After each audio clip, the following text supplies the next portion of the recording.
Hey guys, welcome to my new episode called In the Ring with Ayda, where I'm going to be getting the right people in the ring here and punching out the answers to the questions that you really want to hear.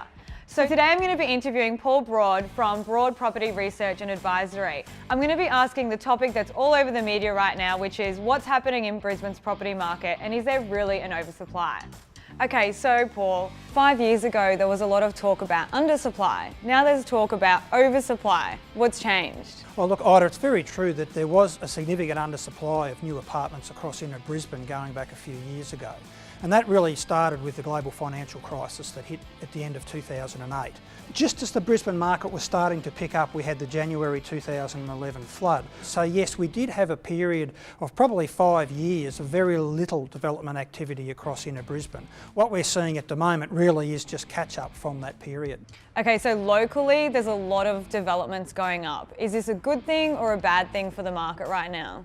Undoubtedly it's a very good thing. What the media don't really appreciate is that if they're under construction, they've generally had at least 70% pre-sales. A lot of them are 100% sold. If these properties weren't being built, what impact would that have on property prices? Undoubtedly there's demand for inner city apartment living. If these projects weren't under construction, then prices would be higher because there is demand. It's the old supply and demand equation.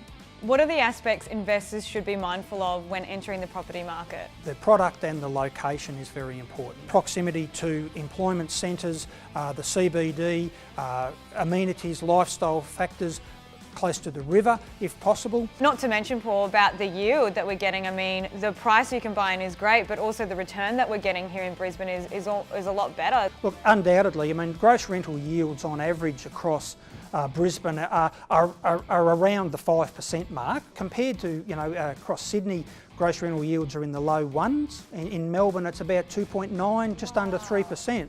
Where should I buy right now in Brisbane? If you can buy a property that could be rented by a number of particular groups, that's very, very important. So are they young professionals working in the CBD? Are they nurses at the hospital? Are they students going to the university? So is there any other particular research that you recommend a buyer or an investor be doing? Population growth, what's the demographics, who is renting or buying in a particular area, the number of lone person households or group households, for example, can help determine the product that you should be buying. In 5 years from now, where do you see Brisbane's property market? Do you think it'll be in a healthy position, and if not, why?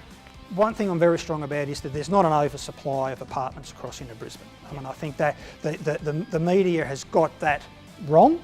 I see a couple of years of modest growth, and then looking ahead 5 years, very positive about the Brisbane marketplace and inner Brisbane in particular. Excellent, thank you so much. I'm sure that our viewers today will have really good insights into the real truth about what's happening in the market, and I hope to talk to you again soon. My pleasure, Ayda. Thank you very much.